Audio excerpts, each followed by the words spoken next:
मित्रांनो, आपण मुंडे साहेबांना जी धाडी टाकल्या ते आपण बघू राहिलोय आणि आपल्याला ते खूप चांगलं पण वाटू राहिलं मित्रांनो.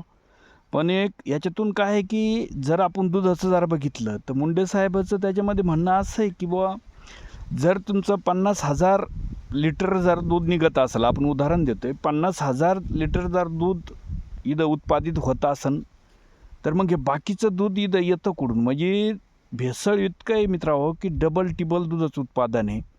आणि त्या दुधापासून जे उत्पादित झालेल्या ज्या गोष्टी आहे, त्याच्यामध्ये पण ते संपूर्ण भेसळ आलं.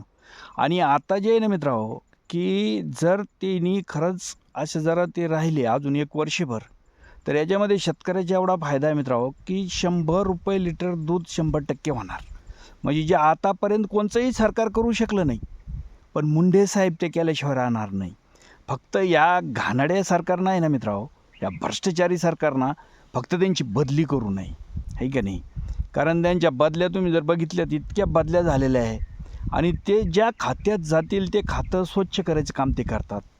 आणि मी म्हणतो त्यांच्यासारखे जरा अधिकारी असते प्रत्येक खात्याला, तर आपल्या महाराष्ट्रावर बी एवढं कर्ज झालं नसतं आणि संपूर्ण भ्रष्टाचार पूर्ण मिटला असता मित्रांनो. म्हणून आपली सरकारला विनंती आहे, की बाबा हो, तुम्ही तर आहेच भ्रष्टाचारी रे, पण मग जो माणूस चांगला करतोय, इमानदारीनं त्याची ड्युटी निभवतो ना, त्याला कंप्लीट त्याला त्याची ड्युटी करून द्या, त्याची बदली करू नका. आणि शेतकरी मित्रांनो, आपल्याला जर मुंडे साहेब 1 वर्षभर जर तिथं राहिले, त्यांनी तर कंपल्सरी ते खातं सांभाळावं आता.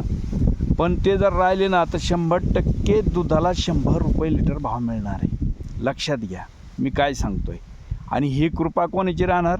ना केंद्र सरकारची ना राज्य सरकारची. हे फक्त मुंडे साहेबाची कृपा राहणार.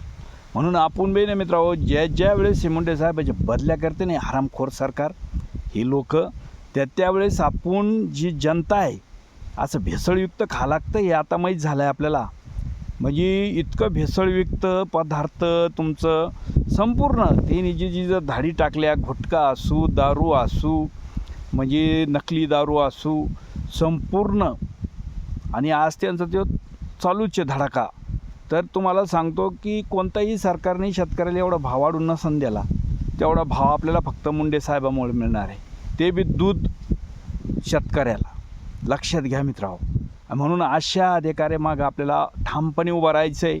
यांचा थोडा जर केसाला धक्का लागला, तर आपण रस्त्यावर उतरायचं मित्रांनो. चला, जय जवान, जय किसान, जय महाराष्ट्र, वंदे मातरम मित्रांनो.